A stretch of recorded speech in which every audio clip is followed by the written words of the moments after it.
Buenas!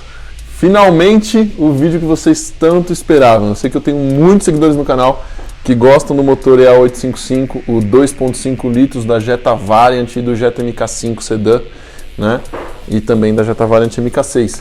Nós vamos avaliar tudo que eu medi aqui na Hell Motorsport junto com vocês e todos os resultados e todas as etapas do que eu mexi nesse motor. Antes eu quero pedir para vocês se inscreverem no canal, ativar o sininho, dar aquele like no vídeo e ajudar nós. Bora lá conversar?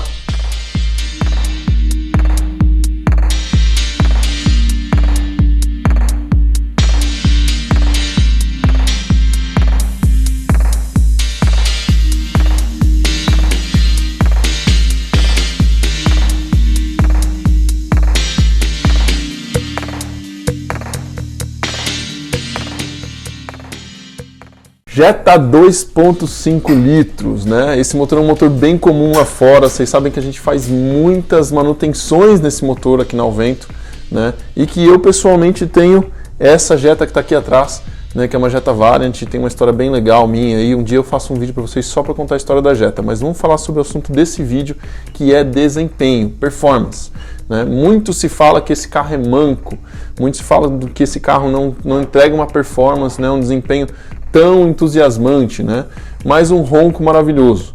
Eu diria que é o contrário, tá? Eu diria que quando as pessoas comparam esse carro falando que ele é manco, que ele não entrega performance, elas comparam com um veículo muito mais leve, 4 cilindros, sobrealimentado, que é o Jetta TSI, com um câmbio, que é o grande trunfo do Jetta TSI, que é de dupla embreagem, de engates diretos, né? O DSG. Aqui o grande vilão, eu digo a vocês, não é o motor, porém é o câmbio 09G.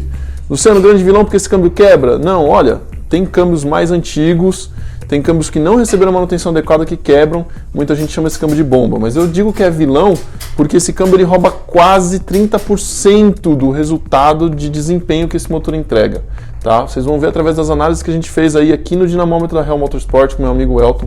Ele está ali atrás agora amarrando o carro para a gente poder fazer a passagem, né? Rolar o carro que a gente chama no dinamômetro.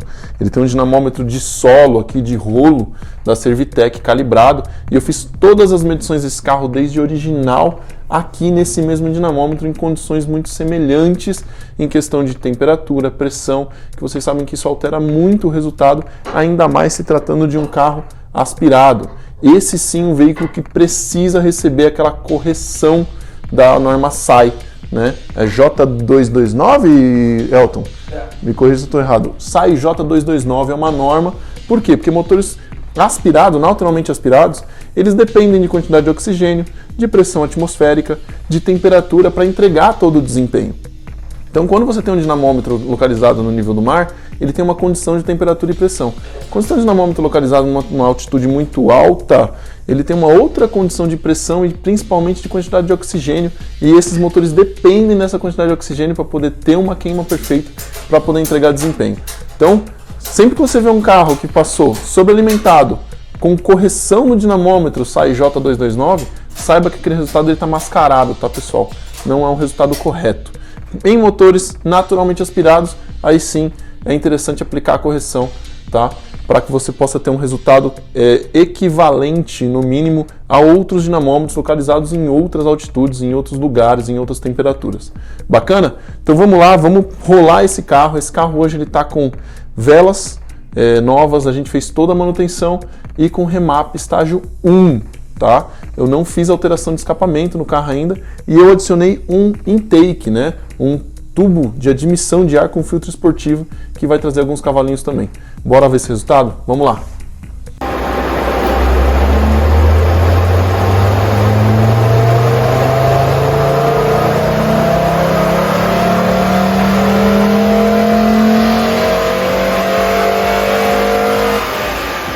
Olha que legal! Então, o Elton aqui na Hell, né, que é nosso parceiro, tem o Servitec, como eu falei para vocês, ele tem todo o histórico de tudo que a gente fez no carro. Esse carro já passou pelo menos umas 30 vezes em dinamômetro aqui, pessoal, tá? Só que eu separei aqui 3 curvas, que são as curvas mais relevantes para a gente ver, tá? A primeira curva, então vocês estão vendo curva misturada de torque e potência. As de torque são essas curvas aqui, ó, mais fracas, mais pastosas, digamos assim, e as de potência são essas curvas que crescem continuamente até aqui em cima. Essa curva azul era o carro antes de qualquer intervenção que a gente fez. O carro não tinha nem manutenção feita, tá, pessoal? Vocês estão vendo a interferência com relação a velas que estavam desgastadas, tá? Por isso que o gráfico dá essas osciladas grandes, né? A curva verde é uma curva de manutenção. Eu trouxe o carro para a condição original, né?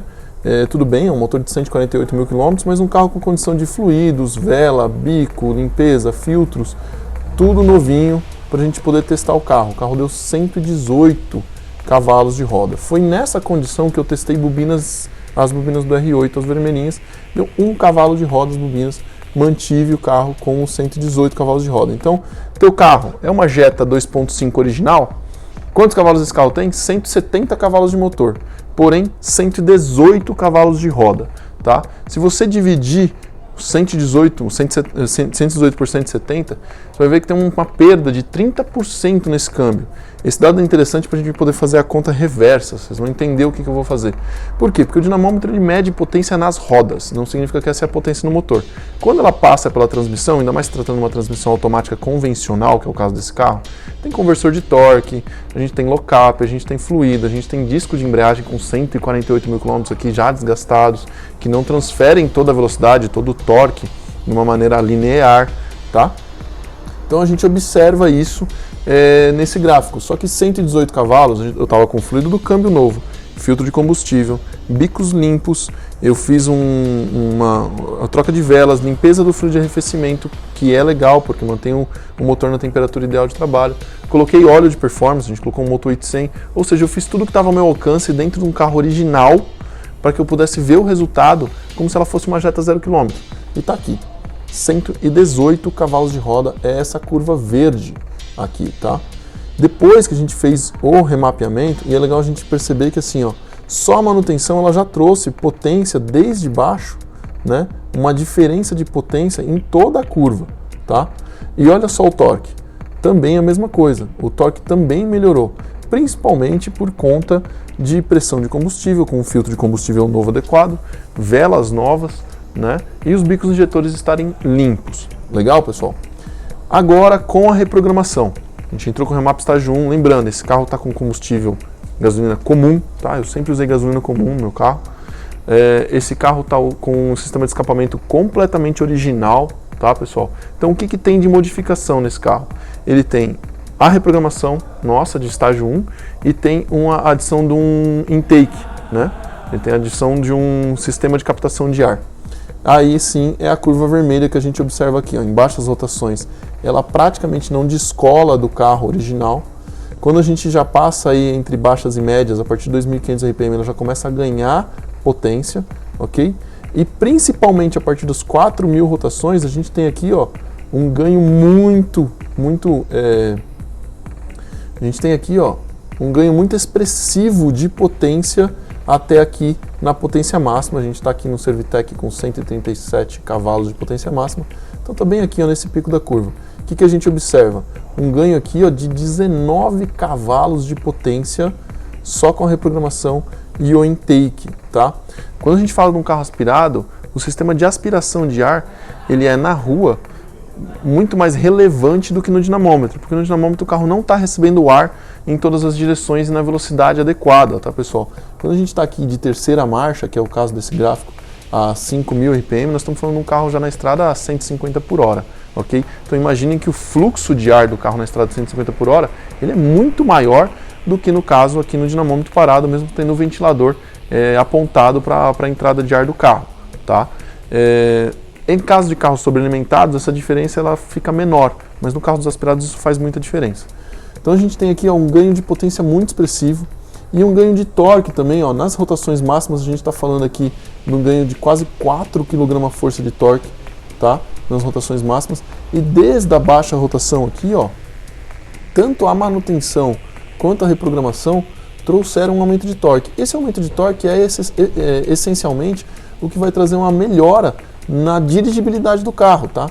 E que a partir das 4.000 rotações no carro original aqui, ó, vocês podem observar a curva, a partir das 4.000 rotações, você já começa no carro original a ter uma queda muito grande do torque. quando que com a nossa reprogramação teve um aumento da potência, aquele descolamento que eu falei para vocês mais expressivo de aumento de potência, e o torque permaneceu mais alto até a rotação de corte, até os 6.000 RPM. Legal? Essa curva que vocês estão vendo aqui, ó, é o corte de rotação do carro.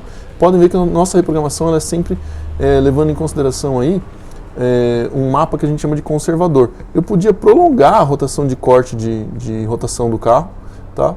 Porém, eu aumentei ela aqui em poucos RPMs, tá? Cerca de 100 RPM, que é o que a gente observa a rotação caindo mais tarde, ok?